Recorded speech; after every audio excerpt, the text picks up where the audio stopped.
menyukai.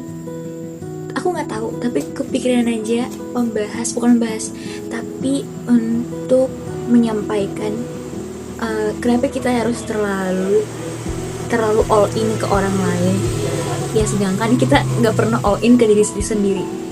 Istilahnya kayak kita tahu tuh cuaca dan langit gak akan pernah cantik, gak akan pernah cerah seperti yang kita mau setiap harinya. Jadi kenapa kita harus berekspektasi dan berharap penuh kepada orang lain setiap harinya? Bahkan kita nggak tahu apa yang terjadi pada diri orang lain itu, kayak gitu. Dan kita punya diri kita sendiri, tubuh kita sendiri, hati, jiwa kita sendiri. Kenapa kita nggak berharap sama diri sendiri aja gitu? Kenapa kita nggak berharap untuk menjadi yang terbaik untuk diri kita? Dan nanti kalau kita udah berharap yang terbaik dan melakukan yang terbaik sama diri kita, mau gak mau apa yang kita lakuin itu juga akan kena ke orang lain. Misalnya mereka akan menerima hal yang baik dari kita. Nah, dan dari situ nanti mereka juga akan menerima berkat dan merasa terberkati bisa aja. Dan itu bisa buat kita senang. Tapi bukan people pleaser, itu beda lagi.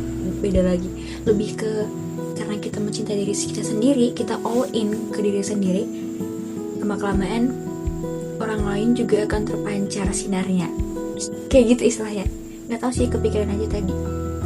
Terus kayak kenapa harus sangat bergantung kepada orang lain? Nggak salah, manusia itu makhluk sosial, tapi rasanya harus memikirkan hal-hal yang nggak baik itu tuh buang-buang waktu nggak sih? Lebih ke kenapa kita nggak memikirkan hal baik yang bisa kita lakukan, yang bisa membuat kita bertumbuh semakin cantik misalnya, semakin pinter misalnya, atau semakin apa ya, semakin hal yang baik gitu loh.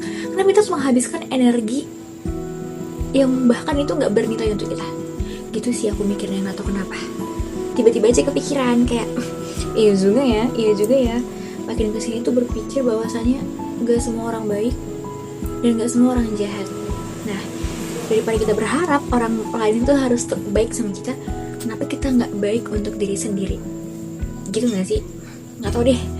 Pokoknya itu hanya pemikiran aku aja dan menurut keyakinan saya.